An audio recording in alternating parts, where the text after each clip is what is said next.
ಎಲ್ರಿಗೂ ನಮಸ್ಕಾರ. ನಾನು ನಿಮ್ಮ ಗಿಲ್ಲಿ ನಟ. ಸಖತ್ತು ಖುಷಿ ಆಯಿತು ಬಿಗ್ ಬಾಸ್ ಮನೆಯಿಂದ ಬಂದಮೇಲೆ. ನಮ್ಮ ಲೈಫು ಬಿಗ್ ಬಾಸ್ ಮನೆಯಿಂದ ಆಚೆ ಈ ಥರ ಇರ್ತದೆ, ಇಷ್ಟು ಜನ, ಇಷ್ಟು ಸಪೋರ್ಟು, ಇದೆಲ್ಲ ಇರ್ತದೆ ಅಂತ ಸತ್ಯವಾಗ್ಲೂ ನನ್ನ ಕನಸು ಮನಸ್ಸಲ್ಲಿ ಅಂದ್ಕೊಂಡಿರಲಿಲ್ಲ.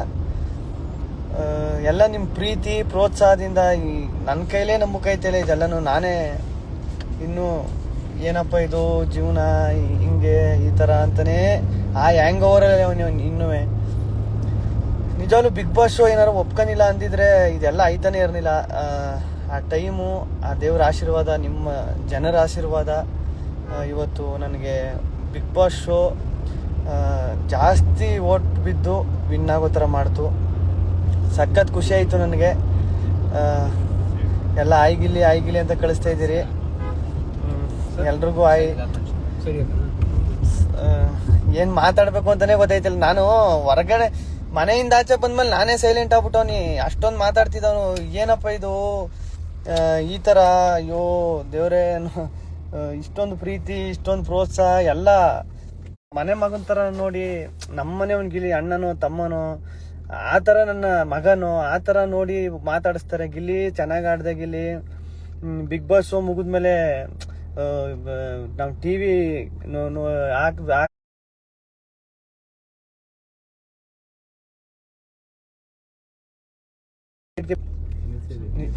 ನಿಜವಾಗ್ಲೂ ಸಖತ್ ಅಂದ್ರೆ ಸಖತ್ತು ಖುಷಿ. ನಾನೊಂದು 6 ವಾರನೋ 7 ವಾರನೋ ಇದ್ದಾನೇನೋ, ಜಾಸ್ತಿ ಆಗೋದಿಲ್ಲ ನನ್ನ ಕೈಲಿ. ಎಲಿಮಿನೇಷನ್ ಆಗ್ಬಿಡ್ತೀನಿ ಅಂತ ಓದೋನು ನಾನು. ಕೊನೆಗೆ 10 ವಾರ ಆಯಿತು, 16 ವಾರ ಆಯಿತು, ಫೈನಲ್ ಕಂಟೆಸ್ಟೆಂಟ್ ಆಯಿತು, ವಿನ್ ಆಯಿತು. ನಿಜವಾಗ್ಲೂ ಅದು ಅದೇ ಹೇಳ್ತಾವನೆಲ್ಲ, ಈಗಲೂ ನಂಬಕ್ಕೆ ಐತಿಲ್ಲ ನನಗೆ ಇದೆಲ್ಲನೂ ಅಂತ. ಏನಪ್ಪ ನನ್ನ ಆಸೆ ಏನು ಅಂದರೆ ಈ ಪ್ರೀತಿ ಪ್ರೋತ್ಸಾಹ, ಈ ಜನರ ನಂಬಿಕೆ ಇದೆಲ್ಲನೂ ಕೊನೆವರೆಗೂ ಉಳಿಸ್ಕೊಬಿಟ್ರೆ ಸಾಕು ಅನ್ನೋ ಥರ ಐತೆ. ನಾನು ಇರೋವರೆಗೂ ನಿಮ್ಮ ಕರ್ನಾಟಕ ಜನತೆ ಋಣನ ನಾನು ಯಾವತ್ತೂ ಮರೆಯಲ್ಲ. ಕರ್ನಾಟಕ ಮಾತ್ರ ಅಲ್ಲದೆ ತಮಿಳ್ನಾಡು, ತೆಲುಗು, ಆಂಧ್ರ, ಆಮೇಲೆ ಎಲ್ಲ ಕನ್ನಡ, ಬೇರೆ ದೇಶದಲ್ಲಿ ಕನ್ನಡದವ್ರು ಇರೋರು, ನಮ್ಮ ಯೋಧರು, ಅವರು ಅಂದ್ರೆ ನಮ್ಗೆ ಎಷ್ಟು ಖುಷಿ. ಅವರು ನಮ್ಮ ಗಿಲ್ಲಿ ಓಟ್ ಹಾಕ್ರಿ ಅಂತ ಗೆಲ್ಲಬೇಕು ಅಂತ ಅವರೊಂದು ವಿಡಿಯೋ ಮಾಡಾಕ್ತಾರೆ. ಆಮೇಲೆ ಬೇರೆ ಏನೋ ದೇಶದವರು ಅವರು ವಿಡಿಯೋ ಮಾಡಾಕ್ತಾರೆ. ಬೇರೆ ರಾಜ್ಯದವ್ರು ರೀಲ್ಸ್ ಎಲ್ಲ ಹಾಕ್ತಾರೆ. ಅದೆಲ್ಲ ಸಖತ್ತು ಖುಷಿ. ನಮ್ಮ ರೈತರು ಎಷ್ಟು ಹೆಲ್ಪ್ ಮಾಡೋದು ನನಗೆ ಸಖತ್ ಖುಷಿ ಆಗೋಯ್ತು. ಸಂಕ್ರಾಂತಿ ಹಬ್ಬದಲ್ಲಿ ದನ ಕಿಚ್ಚೊಡಿಯುವಾಗ ದನದ ಮೇಲೆಲ್ಲ ಚಿತ್ರ ಬಿಡಿಸ್ಕೊಂಡು, ಕೊಂಬಿನ ಮೇಲೆಲ್ಲ ಫೋಟೋ ಅಂಟಿಸ್ಕೊಂಡು ಕಿಚ್ಚೊಡ್ದದ್ದು. ಆಮೇಲೆ ಇದು ಮನೆ ಪಾದಯಾತ್ರೆ ಫೋಟೋ ಇಟ್ಕೊಂಡು ಪಾದಯಾತ್ರೆ ಹೋಗೋದು.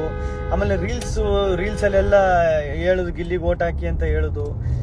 ಎಷ್ಟು ಒಬ್ರು ಇಬ್ರು ಅಂತ ಹೇಳೋಕೆ ಆಗೋದು. ಆಮೇಲೆ ನಮ್ಮ ಸಿನಿಮಾ ಚಿತ್ರರಂಗದವ್ರು ಎಷ್ಟು ಸಪೋರ್ಟ್ ಮಾಡಿದ್ರು. ನಮ್ಮ ಶಿವಣ್ಣ ನಂಗೆ ಸಖತ್ತು ಇಷ್ಟ, ನಂಗೆ ಸಖತ್ತು ಫೇವ್ರೇಟ್. ನಮ್ಮ ಶಿವಣ್ಣ ಮಾತಾಡಿರೋದು ನನಗೆ ಸಖತ್ ಖುಷಿ ಆಯಿತು.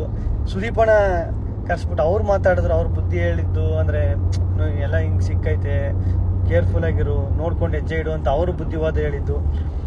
ಎಲ್ಲ ಇದು ರಾಜಕಾರಣಿ ನಾಯಕರುಗಳು ಅಷ್ಟು ಸಪೋರ್ಟ್ ಮಾಡಿದ್ರು. ಅಷ್ಟು ನಮ್ಮ ಒಂದು ವಿಡಿಯೋ ಅಪ್ಲೋಡ್ ಮಾಡೋದ್ರ ಮೂಲಕ ಓಟ್ ಹಾಕಿ ಗಿಲ್ಲಿನ ಗೆಲ್ಲಿಸ್ಬೇಕು ಅನ್ನೋದ್ರ ಮೂಲಕನೋ, ಇಲ್ಲ ಕರೆದ್ಬಿಟ್ಟು ಮಾತಾಡ್ಸೋದ್ರ ಮೂಲಕನೋ, ನಾನು ಸತ್ಯವಾಗ್ಲೂ 12 ಸೀಸನ್ ನಾನು ನೋಡೋನಿ. ಈ ಪ್ರೀತಿ, ಈ ಪ್ರೋತ್ಸಾಹ ಸಿಕ್ಕಿದ್ ನಾನೇ ಅದೃಷ್ಟವಂತ ಅಂತ ಹೇಳ್ಕೋಬೋದು. ನಿಜವಾಗ್ಲೂ ಸಖತ್ತು ಖುಷಿ ಆಯ್ತು. ಅದೇ ಹೊರಗಡೆ ಬಂದ್ಮೇಲೆ ನಾನು ಒಂದ್ಸಲಿ ಕನ್ನಡಿಯಲ್ಲಿ ನೋಡ್ಕೊಂಡ್ರೆ ಮಾತೇ ಬರುದಿಲ್ಲ ಒಂದೊಂದ್ಸತಿ.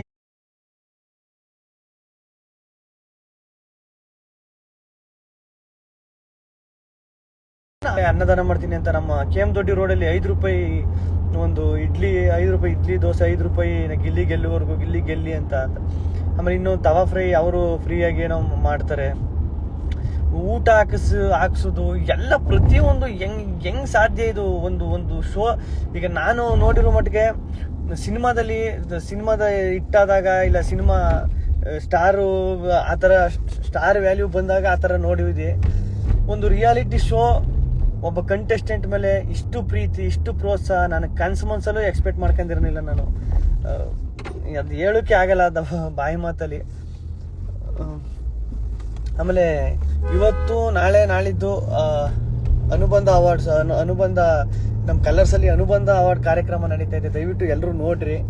ಯಾಕೆಂದ್ರೆ ಕಲರ್ಸ್ ಕನ್ನಡಕ್ಕೆ ಬಂದ್ಮೇಲೆ ಈಗ ಸುದೀಪಣ್ಣ ಒಂದು ಮಾತು ಹೇಳಿದ್ರು, ಲೆಟರ್ ಬರೀ ಇದ್ರಲ್ಲಿ, ಇಲ್ಲಿವರೆಗೂ ಒಂದು ಲೆಕ್ಕ, ಇಲ್ಲಿಂದ ಒಂದು ಲೆಕ್ಕ ಅಂತ. ಅದು ಸಖತ್ತು ಖುಷಿ ಆಯ್ತು ನನಗೆ.